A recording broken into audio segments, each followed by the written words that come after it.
Orient bell tiles studio से आप देख रहे हैं एबीपी न्यूज। नमस्कार, एबीपी न्यूज पर हाजिर हूं मैं रुमाना इसार खान। जनहित का वक्त हो गया है और ऐसे में जनहित में रोज की तरह आज शुरुआत तो हम फटाफट अंदाज में खबरों के साथ करेंगे, लेकिन साथ ही विस्तार से आगे बात बंगाल चुनाव की होगी। कल होने वाली दूसरे दौर की वोटिंग से पहले कैसा है बंगाल का मूड, आपको विस्तार से आगे बताएंगे। और अब जनहित में अगले 1 घंटे जो खबरें आप मेरे साथ देखने वाले हैं उनके बारे में जानिए। आज की ब्रेकिंग स्टोरी है जहांगीर वर्सेस सिंघम की। बंग का कौन दबंग? जी, दूसरे चरण के मतदान से पहले यूपी के आईपीएस अफसर और ममता बनर्जी के करीबी नेता क्यों दे रहे हैं एक दूसरे को चुनौती, पूरी कहानी बताएंगे आपको। आज की बिग स्टोरी में आपको बताएंगे हम मोदी की फुटबॉल दीदी से खेला। सिक्किम में बच्चों के साथ फुटबॉल खेलते हुए प्रधानमंत्री नरेंद्र मोदी ने बंगाल को क्या पैगाम दिया है, इसका पूरा विश्लेषण आपके सामने आगे रखेंगे। आज की एक्सक्लूसिव स्टोरी में कहानी इंसान के कंधे पर सिस्टम के कंकाल की। कैसे सिस्टम का मारा एक इंसान अपनी मृत बहन का कंकाल लेकर बैंक पहुंच गया। और स्पेशल स्टोरी में रात 9:30 बजे देखिए आप फेल मुनीर, युद्ध रुकवाएंगे पुतिन, लेकिन सवाल ये कि क्या ट्रंप इसके लिए राजी होंगे? तो आइए विस्तार से खबरों का सिलसिला शुरू करेंगे। पश्चिम बंगाल में कल दूसरे अंतिम चरण के लिए वोट डाले जाएंगे, लेकिन कल के मतदान से पहले आज ही बड़ा घमासान छिड़ा हुआ है। इस घमासान के मेन किरदार उत्तर प्रदेश कैडर के चर्चित आईपीएस अधिकारी अजय पाल शर्मा, जिन्हें मुख्यमंत्री योगी आदित्यनाथ का बेहद करीबी बताया जाता है। अजय पाल शर्मा बंगाल पहुंचते ही टीएमसी के गढ़ माने जाने वाले दक्षिण 24 परगना पहुंचे। ममता बनर्जी के करीबी जहांगीर खान के समर्थकों को सिंघम स्टाइल में समझाया कि कोई गड़बड़ की तो खैर नहीं। अब जवाब में जहांगीर खान भी सामने आ गए और कहा कि मैं भी पुष्पा हूं, झुकूंगा नहीं। यानी चुनाव के दूसरे दौर में हंगामे और टकराव के पूरे लक्षण दिख रहे हैं। कुल मिलाकर देखा जाए तो बंगाल में एक तरफ 142 सीटों पर मतदान की तैयारी और दूसरी तरफ दबंग आईपीएस अफसर अजय पाल शर्मा का ये एक्शन सुर्खियों में है, जिन्हें चुनाव आयोग ने दक्षिण 24 परगना जिले का पुलिस ऑब्जर्वर बनाया है। अजय पाल शर्मा ने अपने ड्यूटी क्षेत्र में पहुंचते ही कानून का ऐसा रौब दिखाना शुरू किया, टीएमसी में तो खलबली मच गई। चुनाव के बाद आईपीएस अधिकारी को सबक सिखाने की टीएमसी धमकी देने लगी, जबकि बीजेपी बंगाल में निष्पक्ष चुनाव के लिए यूपी पुलिस के सिंघम के नाम से मशहूर अजय पाल की तैनाती को जायज बता रही है। तो सबसे पहले दक्षिण 24 परगना जिले में चुनाव आयोग के पुलिस ऑब्जर्वर अजय पाल शर्मा का वो सिंघम अवतार देखिए, जो सोशल मीडिया पर जबरदस्त तरीके से वायरल है, जिसे बीजेपी और टीएमसी दोनों साझा कर रहे हैं। आसपास के जितने भी लोग हैं अच्छी तरह से समझ लें कि अगर किसी ने बदमाशी करी तो उनका कायदे से इलाज किया जाएगा। फिर अगर कहीं से खबर आ गई कि किसी ने कोई खुराफात करने की, किसी को परेशान करने की कोशिश की है, तो फिर उसकी खबर फिर अच्छे से लेंगे हम। ये जहांगीर के घर वाले भी खड़े हैं, उसको बता देना कायदे से। ये बार बार जो खबरें आ रही हैं कि उसके लोग धमका रहे हैं, तो फिर अच्छे से खबर लेंगे, फिर बाद में रोना पछताना मत। तो 35 सेकंड का ये वीडियो देश के करोड़ों मोबाइल फोन तक पहुंचा। खासकर पश्चिम बंगाल में तो घर घर इस वीडियो की चर्चा है। टीएमसी वाले इस वीडियो से भारी गुस्से में हैं। बीजेपी के लोग इसे पश्चिम बंगाल में भय मुक्त चुनाव का ट्रेलर करार दे रहे हैं। आखिरी वोटिंग से पहले कैसे बंगाल की सियासत यूपी पुलिस के सिंघम पर आकर टिक गई है और कैसे कोलकाता से लखनऊ तक अजय पाल शर्मा के तीखे तेवर पर राजनीतिक युद्ध शुरू हो गया है, रिपोर्ट देखिए आप। जहांगीर के घर वाले भी खड़े हैं, उसको बता देना कायदे से। ये बार बार जो खबरें आ रही है कि उसके लोग धमका रहे हैं, तो फिर अच्छे से खबर लेंगे, फिर बाद में रोना पछताना मत, बाद में रोना पछताना मत, बाद में रोना पछताना।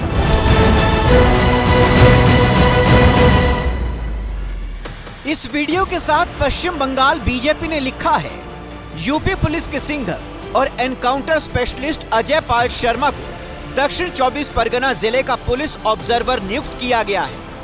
उन्होंने अभी अभी भाईपो के गुर्ग जहांगीर खान के परिवार वालों को कड़ी चेतावनी दी है। इस चुनाव को पिछले 50 सालों में सबसे स्वतंत्र और निष्पक्ष चुनाव होने से कोई नहीं रोक सकता और जो भी चालाकी दिखाने की हिम्मत करेगा उसे सबक सिखाया जाएगा।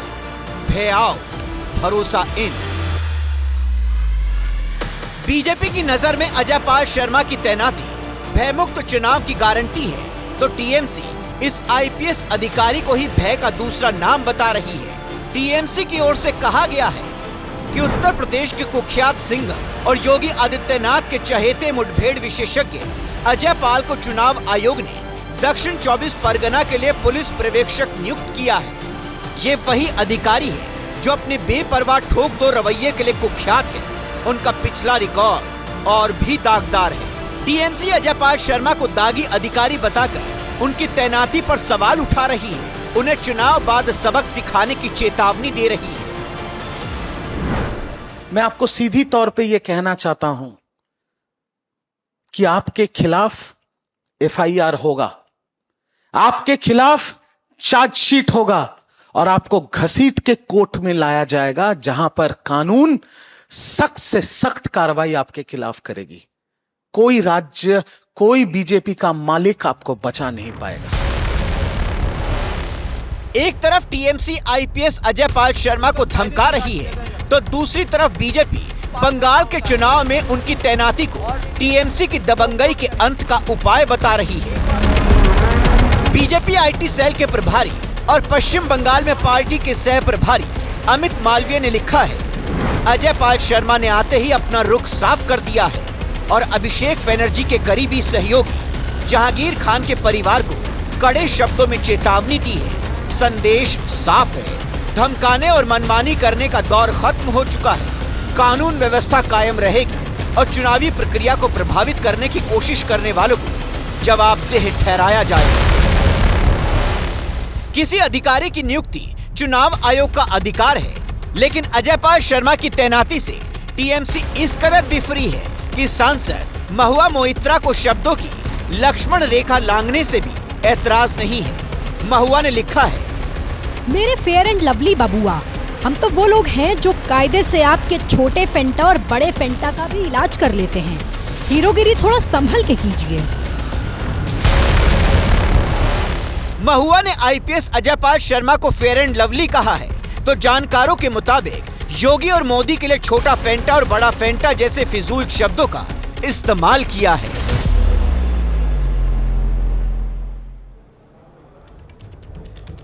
तो टीएमसी चाहे लाख विरोध कर ले, दक्षिण 24 परगना में अजय पाल शर्मा का सिंघम एक्शन बेधड़क जारी है। वो खुद कैसे टीएमसी नेता जहांगीर के घर तक पहुंच गए, इस दौरान कैसे फ्लाइंग सर्विलांस टीम को फटकार लगा दी, ये भी जरा आप गौर से देख लीजिए। एक महीना हो गया कि नहीं? नहीं सर, मेरा तो बहुत यहाँ तो नहीं है सर। आपका घर कहीं हो? आप एफएसटी तो यही एरिया ना? ये तो यही कर रहे हो ना, तो एफएसटी का यही एरिया ना? ये जहांगीर खान का घर कौन सा है उसके अंदर? शर्म आनी चाहिए तुम लोगों को। शर्म इतना हल्के इतना ले रहे हो ना, केसेस सबके खिलाफ रजिस्टर होगा, जाएंगे सीबीआई को इन्वेस्टिगेशन और रहना था दिल्ली। तो अजय पाल शर्मा इसके बाद जहांगीर खान के घर पहुंचे और वहां मौजूद एक आदमी से बेहद सख्त लहजे में पूछताछ करना शुरू कर दिया। जहांगीर खान की क्या लगता है? अंकल उसके ड्राइवर का नाम क्या है? जहांगीर के ड्राइवर का नाम हमें जानी ना। अच्छा, तुम जानते नहीं? तुम्हें क्या पता उसके बारे में? हमारे काका से देखते हैं बस, और कुछ नहीं पता है? कौन उसके साथ रहता है, कहाँ वो रहता है, कहाँ रहता है वो कहाँ है? इसी में रहता है? घर में तो कोई रहता ही नहीं है, कोई बन रहा है। एक औरत भीतर है, एंट्री यहीं से है।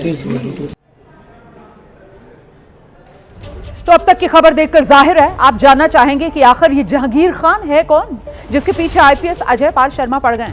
जहांगीर खान को जानने से पहले उनका एक वायरल वीडियो देखना जरूरी है।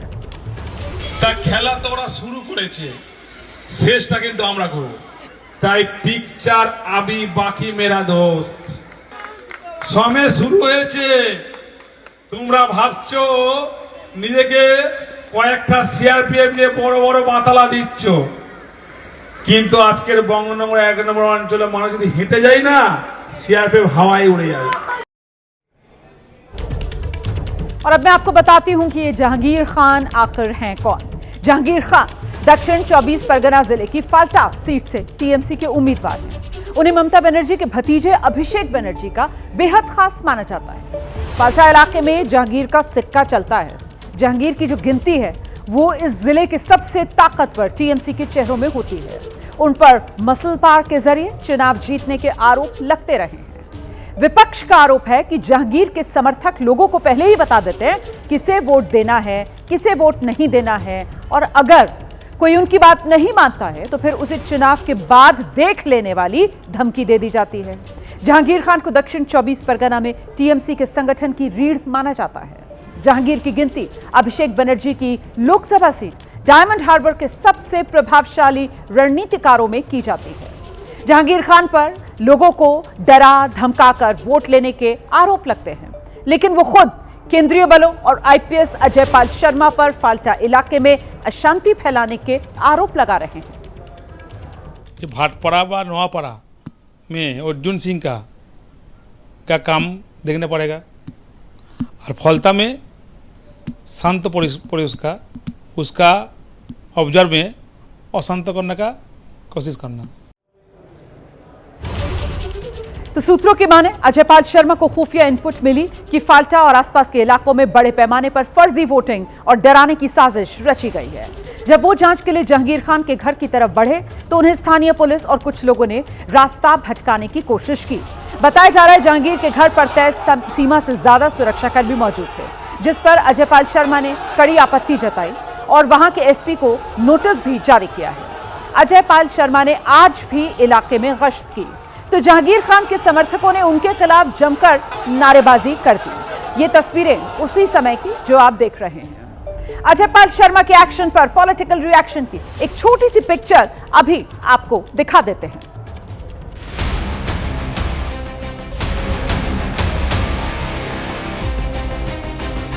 अगर किसी ने बदमाशी करी तो उनका कायदे से इलाज किया जाएगा। हम लोग बोल रहे हैं कि वो सिंघम विंगम वो यूपी में चलेगा, और यहाँ पर हम लोग भी पुष्पा है, हम लोग झुकेंगे नहीं। यूपी के रहने वाले बड़े पैमाने पर अधिकारी जो सेंट्रल फोर्स में हैं, उनको लालच दिया गया है। अगर कोई गड़बड़ी करता है तो आप उसके खिलाफ कार्रवाई करिए जो कानून में प्रावधान है, लेकिन ये धमकी देना मुनासिब नहीं है। अपने काम कर रहे हैं तो उसमें उनकी पीठ ठोकनी चाहिए, उनको शाबाशी देनी चाहिए। यूपी कैडर के 2011 बैच के आईपीएस अधिकारी हैं ये। प्रयागराज में एडिशनल पुलिस कमिश्नर के पद पर अभी तैनात हैं। अजय पाल शर्मा को यूपी पुलिस में सिंघम इनकाउंटर स्पेशलिस्ट इस तौर पर जाना जाता है। शामली, गौतम बुद्ध नगर, जौनपुर, रामपुर में तैनाती के दौरान कई ऑपरेशंस को इन्होंने अंजाम दिया। हालांकि उनका करियर बेदाग नहीं है। फर्जी मुठभेड़ की शिकायतों के अलावा अजय पाल शर्मा पर भ्रष्टाचार के आरोप भी लगे। पंजाब के लुधियाना के रहने वाले अजय पाल शर्मा आईपीएस बनने से पहले डेंटिस्ट थे। अब आगे बात फुटबॉल की, जिसकी किक मारी गई सिक्किम के गैंगटॉक से, लेकिन फुटबॉल उछल कर गिरी 680 किलोमीटर दूर सीधे कोलकाता में। टेक्निकली इतनी लंबी किक लग ही नहीं सकती, लेकिन पॉलिटिकली लग सकती है। पॉलिटिक्स में कई बार बिना कुछ करे इशारों ही इशारों में गोल हो जाते हैं। गैंगटॉक से ये किक प्रधानमंत्री मोदी ने लगाई और कोलकाता के गोल पोस्ट पर खड़ी दिखी ममता बनर्जी। और इस फुटबॉल मैच के जो दर्शक हैं वो बंगाल के वोटर हैं। प्रधानमंत्री आज सुबह सिक्किम में थे। अपने दौरे के दूसरे दिन सुबह सुबह उन्होंने बच्चों के साथ फुटबॉल खेली। प्रधानमंत्री बाकायदा ट्रैक सूट में ग्राउंड पर पहुंचे, पहले बच्चों के साथ वार्म अप किया, उसके बाद मैच खेला, 3 गोल दागे। बच्चों ने प्रधानमंत्री को फुटबॉल के टिप्स दिए, प्रधानमंत्री ने उन्हें खेल में आगे बढ़ने के टिप्स दिए। बाद में पीएम मोदी ने इस छोटे से मैच की 2 मिनट 38 सेकंड की एक वीडियो रील शेयर की है।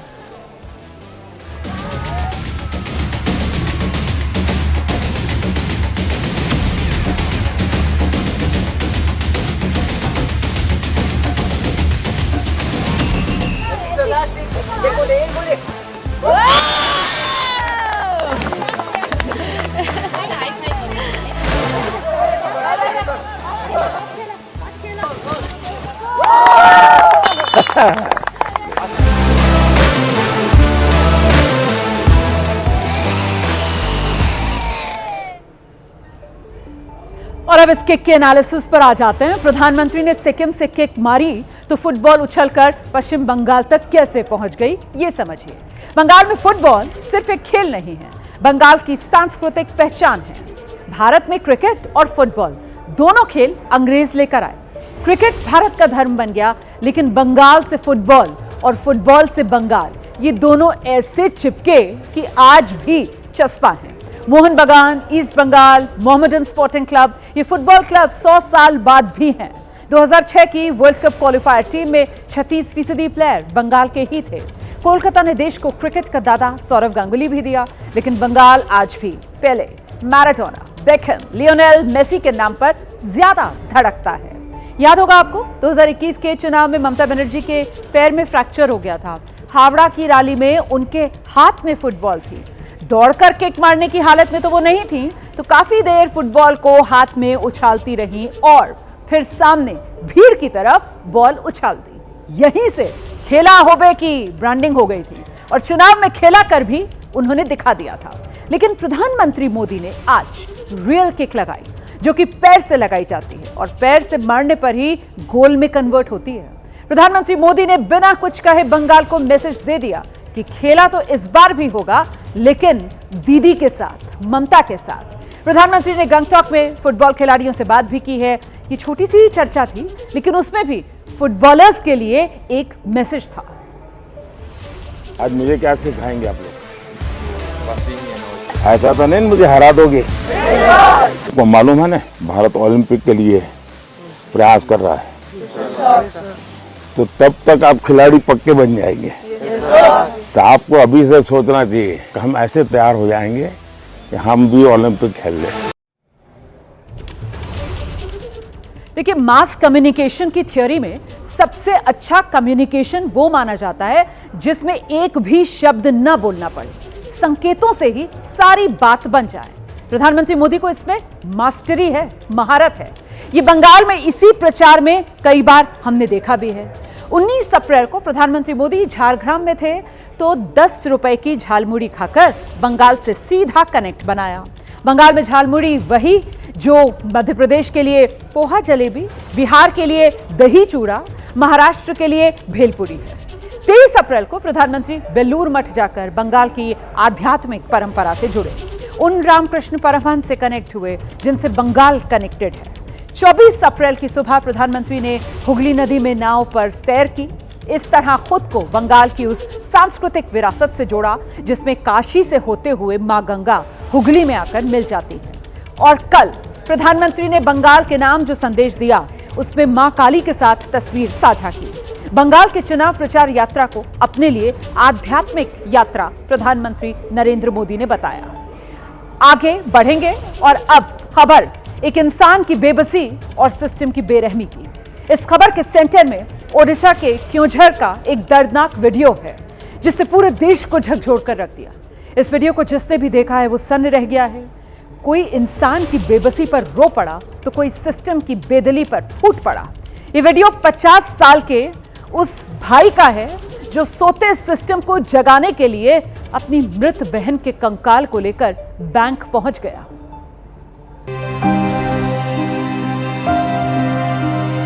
जिस कंधे पर कभी बहन की डोली विदा हुई होगी, आज वही कंधे बहन का कंकाल उठाए चल रहे हैं। दुनिया के लिए ये महज एक कंकाल है, लेकिन 50 साल के जीतू मुंडा के लिए उसकी बहन के कंकाल को कंधे पर उठाकर जीतू जिधर से गुजरता, लोग हैरान परेशान होकर उसे देखने लगते। इस वीडियो के पीछे की दर्दनाक कहानी आपको बताते हैं। आदिवासी समुदाय के जीतू मुंडा की बहन कलारा मुंडा की मृत्यु इसी साल 26 जनवरी को हो गई थी। कलारा के पति और बच्चे की मौत पहले ही हो चुकी थी और वो जीतू के साथ ही रहती थी। कलारा मुंडा का अकाउंट ओडिशा ग्राम्य बैंक के मल्लीपोसी ब्रांच में था। बहन जब जिंदा थी तो उसने 20,000 रुपए जमा करवाए थे, जिसकी रसीद भी जीतू के पास है। बहन की मौत के बाद जब जीतू ने वो पैसे निकलवाने की कोशिश की तो बैंक वाले नियम समझाने लगे। बैंक कर्मियों ने कहा कि पैसे तभी मिलेंगे जब खाता धारक खुद बैंक आकर पैसे निकलवाएगा। जीतू कहता रहा कि उसकी बहन अब इस दुनिया में नहीं है, वो बैंक नहीं आ सकती, लेकिन बैंक अफसरों ने उसकी एक न सुनी। कभी बैंक वाले उससे उत्तराधिकार के कागजात मांगते तो कभी बहन का मृत्यु प्रमाण पत्र। अनपढ़ जीतू सिस्टम के आगे बेबस हो गया, न दस्तावेज, न जानकारी और न ही पैसे। उसके पास बहन के आधार कार्ड के अलावा कुछ नहीं था। बैंक वाला कहला पैसा ठाकुर नहीं आने जाए, पैसा उठी है वो मोरा लोक ठाकुर भी नहीं के पड़े आसवा कथा तर हाँ नहीं की गली और ढूरा खुड़ा कहते। बैंक से पैसे निकलवाने की हर कोशिश नाकाम रही तो थक हार कर जीतू ने अपनी मृत बहन से ही मदद मांगी। एक सुबह वो उठा और उस जगह पहुंचा जहां उसने अपनी बहन का शव दफनाया था। उसने कब्र खोदी और बहन के कंकाल को बाहर निकाला। जीतू ने तब मन ही मन कहा होगा, चल बहन, तुझको बैंक चलना होगा, तेरे पैसे वहां पड़े हैं। इसके बाद उस कंकाल को लेकर बैंक की ओर चल पड़ा। उसने ठान लिया था कि आज बैंक के अफसरों को अपनी बहन से मिलवा कर रहेगा। बैंक पहुंचकर जीतू ने कहा, लो अब तो बहन खुद आ गई है, इसके अकाउंट में जमा पैसे निकालकर दे दो। बैंक के बाहर महिला का कंकाल देख वहां हंगामा मच गया। पुलिस भी मौके पर पहुंची और बड़ी मुश्किल से जीतू को समझा बुझाकर वापस भेजा गया। वीडियो वायरल हुआ तो सिस्टम भी जागा और सरकार की नींद भी टूटी। मंत्री जी सामने आए और बैंक अफसरों को कोसते हुए जीतू को इंसाफ दिलवाने का दावा किया। उसके खिलाफ सख्त से सख्त कार्रवाई होना चाहिए और बैंक के ऊपर अधिकारी को भी मैं सूचित करूंगा कि इसको एक आइसोलेटेड केस नहीं मान के एक सैंपल केस करके उनको दंडित करना चाहिए कि एक आदमी को डेथ सर्टिफिकेट पर्याप्त तो नहीं हुआ बैंक वालों को। जीतू ने जो किया उस पर सवाल उठाए जा सकते हैं, लेकिन सोते सिस्टम को जगाने के लिए उसके पास कोई और रास्ता नहीं था। जीतू घर लौट चुका है और उसकी बहन अपनी कब्र में, लेकिन जो दाग सिस्टम पर लगे हैं वो शायद कभी साफ नहीं हो पाएंगे।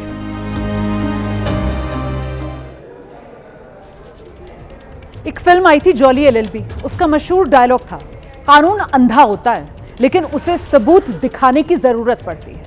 आज सिर्फ एक नहीं, दो ऐसी दर्दनाक तस्वीरें सामने आई जिससे यह पता लगता है कि सिस्टम भी अंधा हो चुका है। सिस्टम को लटकाने, भटकाने, अटकाने की ऐसी आदत पड़ गई, उसे आम आदमी का दर्द ही नहीं दिखता।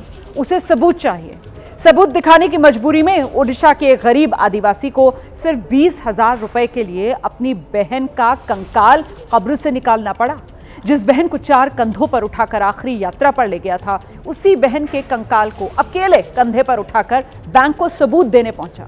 और दूसरी तस्वीर है बिहार के कटिहार की, जहां आंगनबाड़ी सेविका को नौकरी बचाने के लिए अपनी बीमारी का सबूत देने के लिए चढ़ी हुई ड्रिप के साथ दफ्तर जाना पड़ा। तस्वीरें देखिए।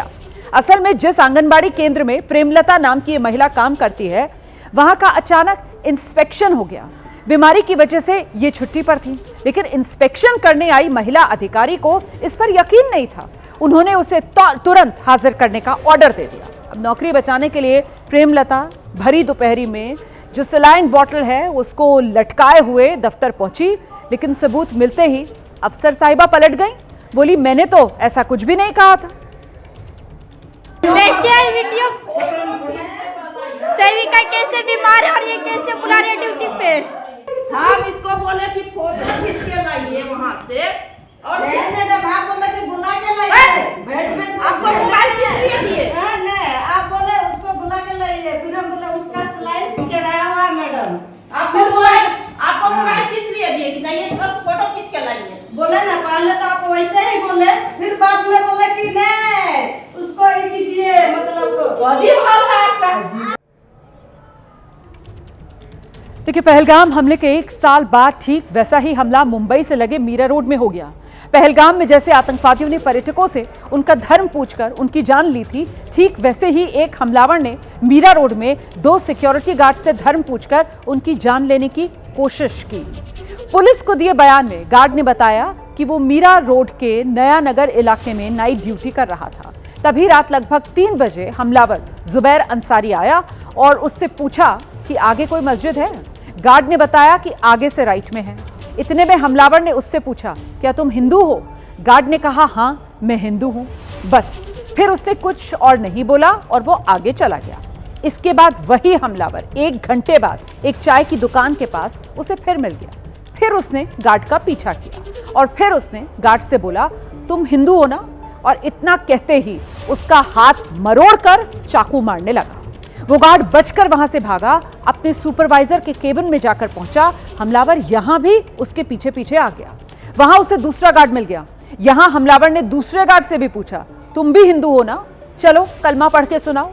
जब दूसरा गार्ड कलमा नहीं पढ़ पाया, तब हमलावर जुबैर अंसारी ने चाकू से बेरहमी से उस पर भी वार कर दिया। खून खराबा करने के बाद हमलावर जुबैर वहां से भाग निकला। इसके बाद आसपास के लोगों की मदद से दोनों गार्ड्स को अस्पताल ले जाया गया, जहां एक गार्ड की हालत अभी भी गंभीर बनी हुई है।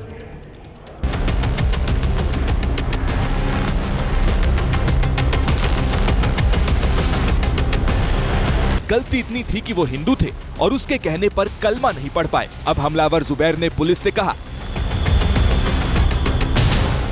कि उसने गजा और ईरान के मुसलमानों के कत्लेआम का बदला लेने के लिए दोनों सिक्योरिटी गार्ड्स की जान लेने की कोशिश की। इसी जगह पर जो आपको बगल में ये पास में आपको सिक्योरिटी केबिन नजर आ रहा है, इसी में सुब्रतो सेन और राजकुमार मिश्रा काम कर रहे थे और यहीं पर आरोपी पहुंचा और आरोपी ने चाकू से उन पर हमला किया। पहले उसने उनका धर्म पूछा दोनों सिक्योरिटी गार्ड का और उसके उन्हें कलमा पढ़ने के लिए कहा और फिर उन पर हमला कर दिया। गार्ड्स को मारकर ईरान और गजा के मुसलमानों का बदला कैसे लिया जा सकता है? शक है कि आरोपी जुबैर को किसी ने भड़काया है। उसके पास से कुछ संदिग्ध किताबें और नोट्स भी मिले, जिसमें आतंकी संगठन ISIS, जिहाद, गजा जैसे शब्द लिखे थे। वो लोन वुल्फ अटैक यानी अकेले हमले करने के बारे में जानकारियां जुटा रहा था। उसने कुछ दिनों पहले पहलगाम हमले के वीडियोस भी बहुत ज्यादा देखे हैं। गूगल पर बहुत सारी चीजें सर्च की गई हैं। पिछले दिनों जो पहलगाम जो आतंकी हमला हुआ था उसको 1 बरस पूरे हुए, उसको लेकर बहुत सारे वीडियोस इसने अपने मोबाइल पर देखे थे। अब ऐसे पर इस मामले को नया नगर पुलिस स्टेशन से मामला ATS ने अपने हाथ में ले लिया है। कट्टरपंथ की ओर झुकने वाला हमलावर जुबैर काफी पढ़ा लिखा और अमेरिका रिटर्न है। ये साल 2000 से लेकर 2019 तक अमेरिका में रहता था, अपने माँ बाप के साथ रहता था। जो अब तक की जानकारी सामने आई है कि उसके माँ बाप ने उसे 2019 में घर से निकाल दिया था, जिसके बाद वो भारत आ गया। जिस नया नगर इलाके में घटना हुई, वहां के इसी घर में आरोपी कुछ महीने पहले तक केमिस्ट्री और मैथ्स की ऑनलाइन कोचिंग लेता था, लेकिन उसके मंसूबे तो छोड़िए, उसका नाम तक किसी को नहीं पता। और अब वक्त आज के जनहित स्पेशल का है। अमेरिका और ईरान के बीच सीजफायर का क्रेडिट लेने वाला पाकिस्तान खुद को मध्यस्थ समझ रहा है, लेकिन असल में उसकी हैसियत सिर्फ एक डाकिये भर की है। और अब तो ये बात साबित हो गई, क्योंकि ईरान ने भी मुनीर को मैसेज दे दिया है कि उसका रोल सिर्फ मैसेज पहुंचाने वाला ही है, फैसला करने वाला नहीं। और अमेरिका से मध्यस्थता के लिए अब ईरान ने रूस को चुन लिया है, यानी अब मध्यस्थता के मंच से ईरान ने पाकिस्तान को गेट आउट कह दिया है और रूस का वेलकम किया है।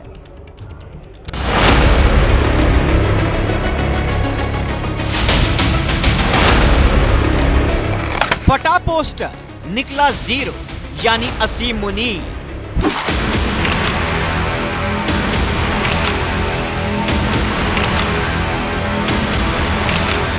जिसने ईडी चोटी का जोर लगा दिया, तेहरान से लेकर वॉशिंगटन DC तक खूब दौड़ लगाकर देख ली, लेकिन मध्यस्थ बनने चले असीम मुनीर को मुंह की खानी पड़ गई, क्योंकि ईरान ने पाकिस्तान को डाकिया की भूमिका तक सीमित कर दिया है और मध्यस्थता के लिए रूस को चुन लिया है।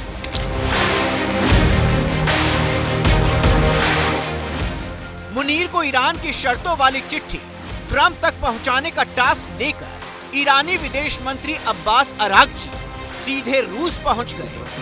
राष्ट्रपति व्लादिमीर पुतिन से लंबी मुलाकात की और रूस को मध्यस्थ बनने का ऑफर दे दिया।